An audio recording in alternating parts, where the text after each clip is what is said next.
Bismillaahi Raxmaani Raxiim. Kusoo dhawaada koorsiyada Englishka basic ah. Cashirkan waa cashirkii saddexaad. Ardayda basic ee doonaysa inay luqadda Englishka bartaan weliba si degdeg ay ku bartaan insha Allah. Ardayda cashirada ha ka soo shaqeeyaano, ha ii soo sawiraano ayagoo cod ah iyo ayagoo sawir ah ha ii soo diraano. Maadaama cashirada hadda ay yihiin bilaaw, waxaan rabaa inaad farta sida loo qoro aad ku barato kolkii aad la qabsataan insha Allah buugga. Cashirada ayaan toos idinkaga bilaabi doonaa.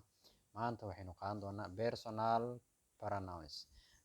Personal waxa waayo shakhsi waa, pronounsna magacuyaal shakhsiyadeed waayo.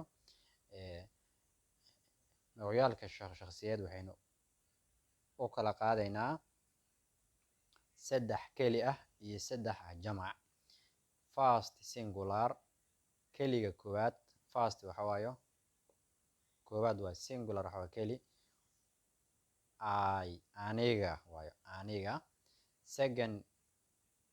Second singularna waxa waayo you, adiga, adiga. Third singular waa he iyo she, it, he, asaga. She, ayada. It oo ah xayawaanada ama shayga aan ama noolaha iyo noolaha waa it. Saddexdaan waxaa la yiraahdaa plural waayo. Plural waxa waa jamac waa. First plural jamaca koowaad waa we, anaga. Second plural waxa waayo you oo ah adiga.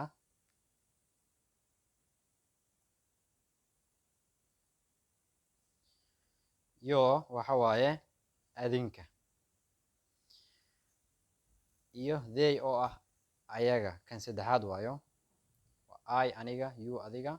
He, ayada. He, asaga. He, asaga. She, ayada. It oo ah noolaha iyo noolaha. Saddexdan waa jamac. We, anaga. You, adinka. iyo they, ayaga. Sidoo kale waxaa jirto possessive pronoun waxay dhahaan lahaanshaha macnaheed. Lahaansho shakhsiyadeed waaye. Sidoo kale isagana waxa waa my oo ah wixayga. Your, waxaada. His, wixiisa. Her, waxeeda. It is, wixiisa ama hadduu yahay xayawaan. Our, wixeena. Your, wixiina. They, waxooda.